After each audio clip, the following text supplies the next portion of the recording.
I'm in Australia's dirtiest swamp, and I measured that quantitatively. This is disgusting, chocolate milk, back end of your toilet kind of level. It's really bad. This is site like 300 or something like that. I've taken so many samples, and this is the worst. Why it's the worst is the wriggly, disgusting little creature we call carp abundantly around here. I need to go through that to go find some mussels and some carp. So if you're interested in finding out exactly how bad it is, stick around.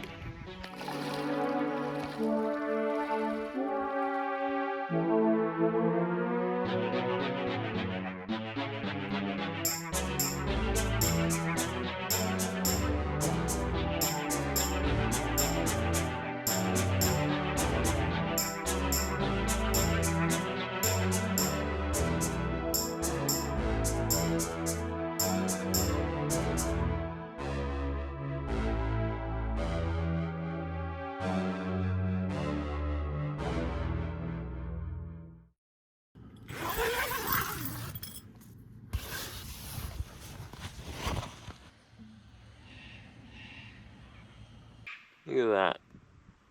Absolutely beautiful. And to make it nice and flat, we used jump starter cables and my wet socks from yesterday. And that should be fine for the wetland today now. Hoping that is actually the hole. You can see that I've been through this song and dance a few times now.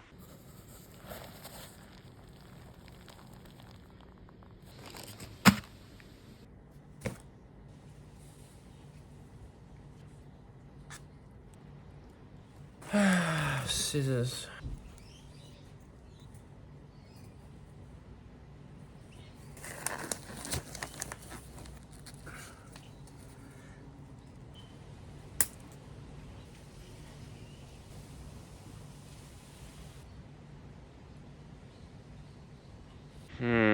Well, I'll find out shortly if my socks get wet. Time to do some calibration. So, I have to do this every few days because, well, it starts just saying things that are wrong. It just starts lying. I don't know what it is. It starts to just like vary away from the truth day by day. So we just, tell it goes, no, you're actually very dumb. Here's what it's supposed to say. Learn it. Turbidity. So it's kind of visibility through water. I have my different colors. So all the way from 0 all the way to I've left my water in the sun for about 6 days. And it just goes through the motions just as normal. And then once this is done thinking, because it takes a while to think about it, then I move on to the probe I hate more than anything. All right, let's just roll this up.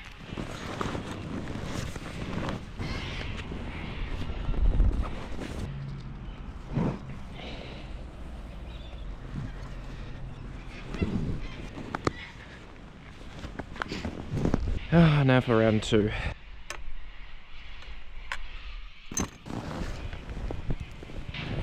I don't know why they make these ropes so short. So running low on rope at the rope factory that day. God.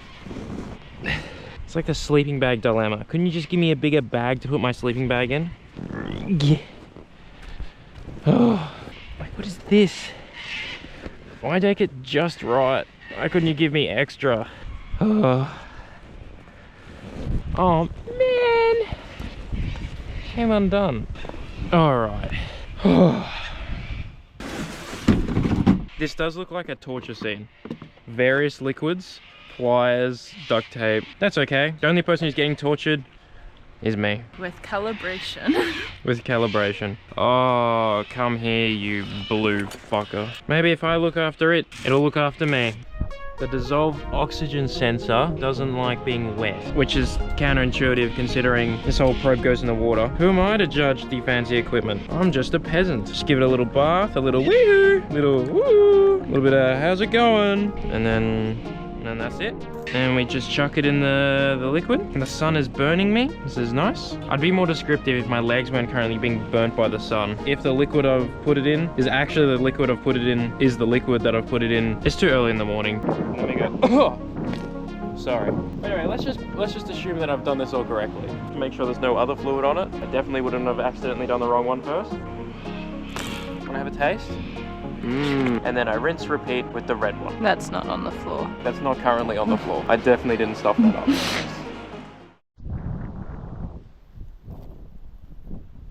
Second half of this field trip, I feel like my brain has just been turning into like an old rag. Oh, I'm really not feeling it. I'm feeling something. It's just wet socks and anger. So as you've probably seen like a million times, I call this plant 16. It's actually a species of Azollea and it's a type of fern. Why this is such an interesting plant is because of where it lives. As we see it all along here, it's actually floating. Floating plants may be... God! So there is this beautiful cycle called the nitrogen cycle. And the nitrogen cycle works in kind of a circle. We have a fish. The fish does a poo. That poo is kind of constructed and made of a thing called ammonia. That ammonia is then nitrite is another type of nutrient from ammonia. The bacteria then forms the nitrite. Another bacteria and then forms the nitrite from ammonia. And then the plant and then the fish come and eats the plant. But why the floating plants are really cool is because they have an inherent ability to be able to absorb nitrate much more than any other plant. In an ecosystem like this, where we've got carp, this is a really important component. So then when the carp come along and they're in here and they're going, so good and tasty, they release all the nitrate back up into the waterway. So having floating plants in the water that are able to absorb high amounts of nitrate keep the entire cycle and wetland balance. And without them, we'd probably have really disgusting algae-filled waterways. Oh, you know I will. 30 centimeters. Alright, let's generate some data. Our turbidity sample with our nice calibrated machine. 0% is 74.1, pH is 5.52. Oh, I guess on the bright side, I don't think I'm getting wet. So I think my patchwork has worked. Yeah, okay. Substrate is fine and sandy. There's a carp there. Look at the size of that. You ready for this? Let's get... Oh, that had to be nearing a meter long, that one. Substrate's fine. No algae, no plants, no coarse woody debris. Just me and my feelings. And I feel happy because I'm dry. As opposed to yesterday, where I was soggy and upset. Into the slushy. Oh, there's a carp. There's another carp. Carp there too. Tell you what, I'm hungry. Definitely not for carp, that's for sure. I don't even know what they're doing half the time. Like, I know how they feed, but it's like they just beach themselves purposely.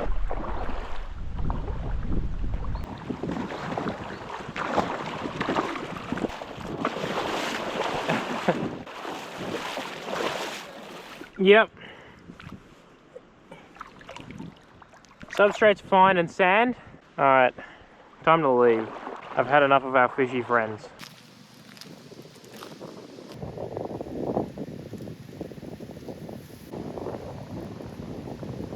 That was a big black snake. And I almost, well, turned it into a flat snake. But no one's died from red belly black snakes in Australia before. They are not super venomous and they're also kind of shy compared to a brown snake though, which is extremely venomous. So black snakes are okay. Snakes are exothermic. They require the external environment to regulate their body temperature. You and me, we're about 37 degrees on the inside. A snake is extremely dependent on the sun to actually regulate that heat. So we can just maintain our own body temperature. That's why when you put a jumper on, you become warm.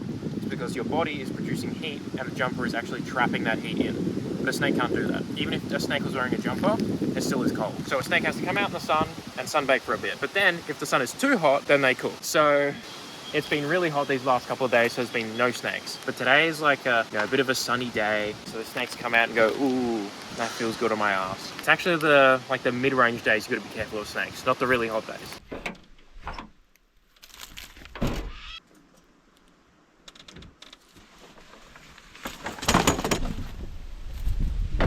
Now you might think, why didn't you just have a sandwich?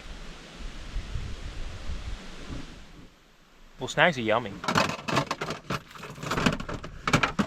Show yourself. Where are you? Oh, what the fuck? Oh my god.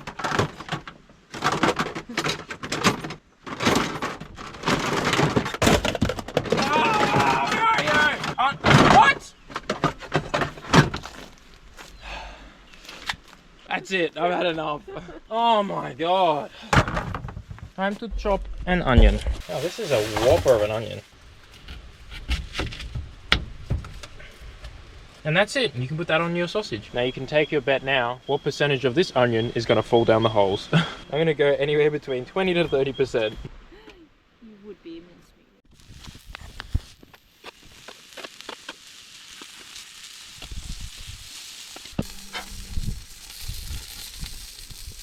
mincemeat.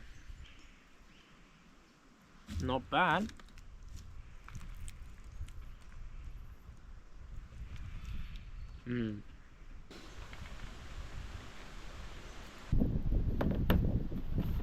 Right, well, probably last sight of the day, and it's absolutely gorgeous.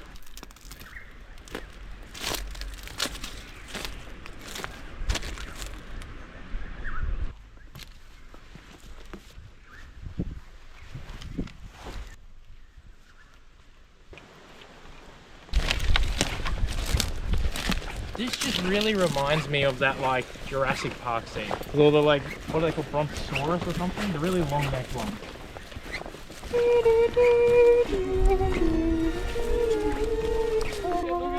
Look at the bin chickens so majestically, like you can even see them Yeah, from I me. don't even know. How are my eyes this good and the camera not this good? Are my eyes higher than 4K res? I think so. These guys will go. What a shithole. I'm just windy.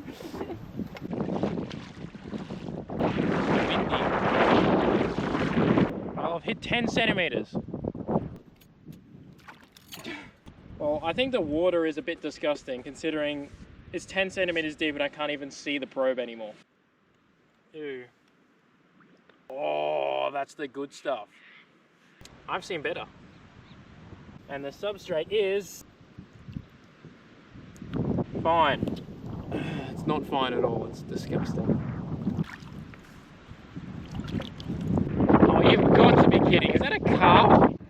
What even? I'm in 10 centimeters. Oh my god, alright. How are there possibly carp here? There's not enough water for even my probe to be submerged.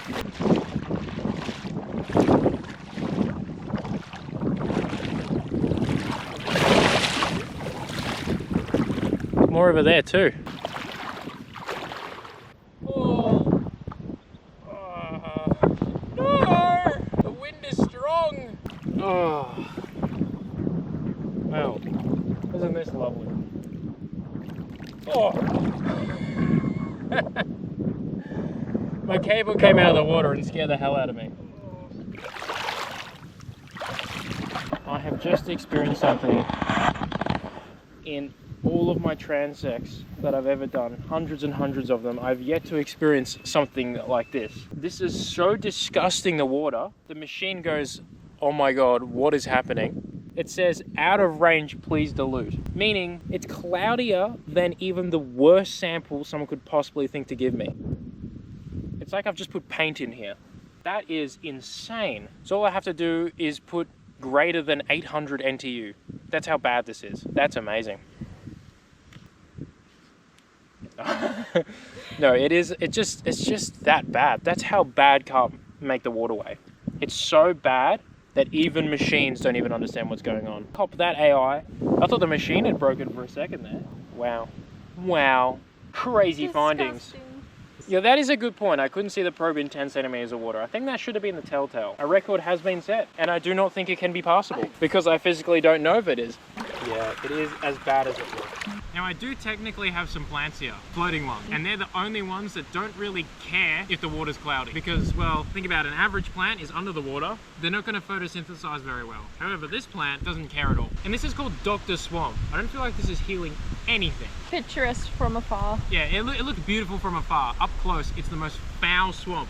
And I can say that according to science, it's the most disgusting. I've quantified that it's the most disgusting I've seen. And although we have a heap of plants here, once again, same rule. These are emergent and they're not in the water. There's a reason they're out of the water, because they don't want to be in the water. I think you do an intro here. You go, I'm at one of Australia's worst swamps. I'm in Australia's dirtiest swamp, and I measured Now? that quantitatively.